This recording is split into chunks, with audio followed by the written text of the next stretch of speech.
My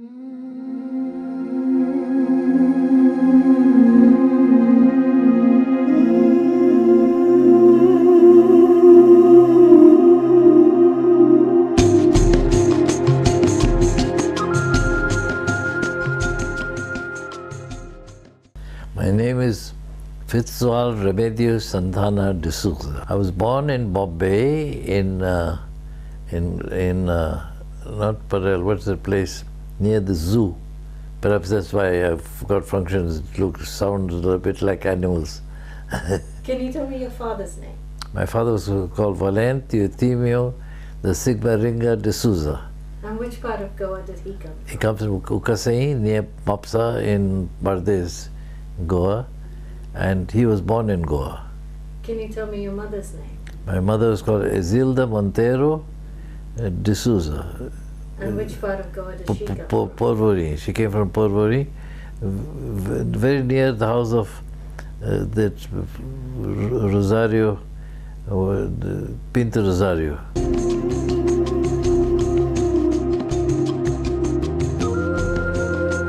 He was a medical doctor. He qualified in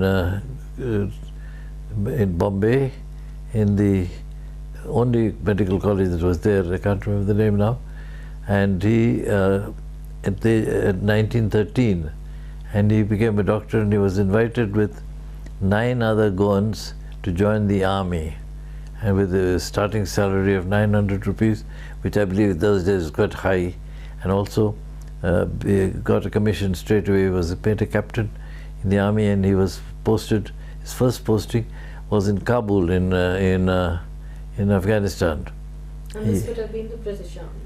British Army, yes. And he was telling me how they had to go from Peshawar. Up to Peshawar is no problem, but from Peshawar to Kabul they had to go on horseback. And he said that little paths along the mountain sides, and then go, and the paths would lead down to the valley and up again next hill and on. No roads, no railways, nothing at all. And he said every now and then you heard a shot, a big shot, and you looked around and you didn't see anything except a lot of stones on the other side of the valley. And he said the only thing that made you certain that it was probably a shot was because you saw a lot of dust.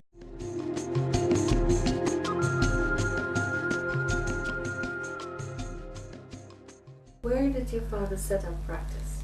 Do you remember the area? In Zanzibar, it's called Kiponda. And where did you live? We lived in Changani. Who would your neighbors have been in Zanzibar? In Zanzibar, we knew almost everybody. Taib Ali Barrister was one side, and they had 2 daughters, both in our school. One of them was in my class, called Saida, and the other side was a fellow Arab called Lemki, and little lower down was a Ceylonese curio merchant who bought curios and sold them on ships called Hewa.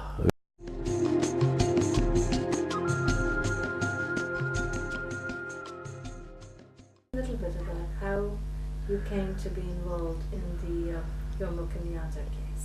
Well, when I reached Nairobi this time, I brought my suitcase and I came in Nairobi at the airport, the railway station. I didn't know where to stay because my friend had written to me that he had told me, I had a friend of mine in London called Abdul Baiji. He was a Bohra Muslim, and he said, come and stay at my house. I've got a big house and I've got a room. I've written to my father to give you my room.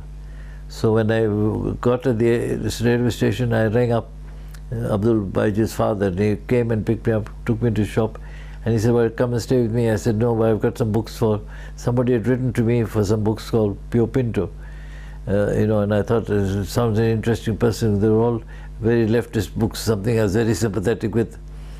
So, and I went to see him, and he said, oh, we got talking, and I straight away liked him. I thought, what a wonderful character he is. My father had told me he's very interested in politics, etc.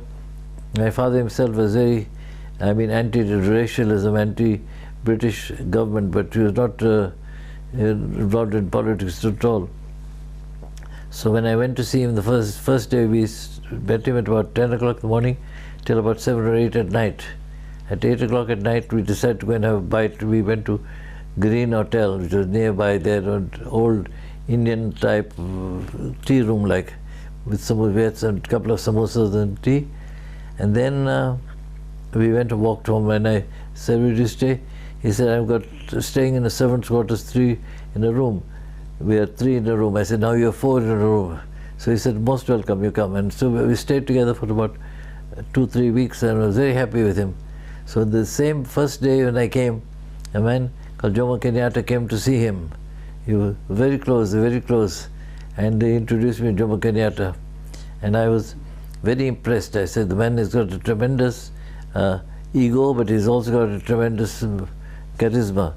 You know, you could see, and I had read one book about him. They said he's got very powerful eyes, and that whatever you do, you can never look into his eyes. So I was all the time turning around and looking at his eyes, and I found I couldn't. I had to go close my eyes. Piercing eyes, they almost felt as if he was looking at your soul. If you have a soul, I don't know what, but he was very powerful, and I liked him very much. And then on the 20th of October 1952, the emergency declared and Kenyatta was arrested. And Pinto called a meeting on the same day, the 21st, I think, in the morning at Garden Hotel. We all came by the back door, and he had a meeting, about 25-30 people were there. And then he said... This meeting was of Africans? Almost all Africans except Pinto, myself, and I think one other person, another Indian. But, so Pinto was the chairman.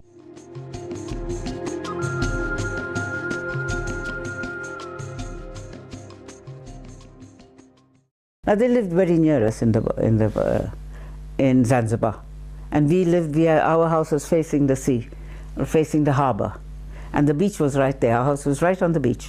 This was our second house, not the house I told you before. We had moved from that house in the middle of the town to this area of Shangani, where there were lots of British white civil servants living as well. Right next to us was the British Yacht Club, because we were not members or anything of those English clubs and yacht clubs. But all the children used to come and play on the beach in front of our house, so also Fitz. They would all be playing on the beach. And we could just walk out of our house, the side door, and walk onto the beach and swim. So this was in the where sea. you had met him previously? Yes, this I knew him in school. He was in school with me. He's a friend of my brother's. Of course, I didn't play with him. He played with my brother. So.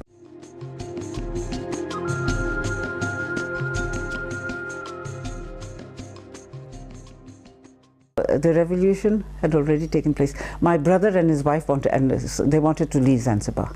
Now I think they didn't have a passport. They needed to do this. They told me to go and meet Fitz, and he would help for them to get a passport. So I went to his office, and that's where I met him. He recognized me from the childhood, though we'd never met since I was 13 years old. Do you remember where the office was? The office was right in, it's called now, I think it's called Moy Avenue. And it's somewhere opposite the Hilton. Can you describe the office to me? Yes, you went up some stairs, and it was on the first floor. And he had the front room facing the Moy Avenue, and his secretary was in the back room, so you entered on the back room. And below was a pharmacy where Tom Mboya was assassinated. He wanted to see Fitz that day. Fitz said, "I'm busy, I've got to go somewhere." But he came, he knew the chemist, the Indian chemist, the downstairs pharmacy, and he came there, and somebody came in and shot him in the pharmacy. He fell into this lady's hands.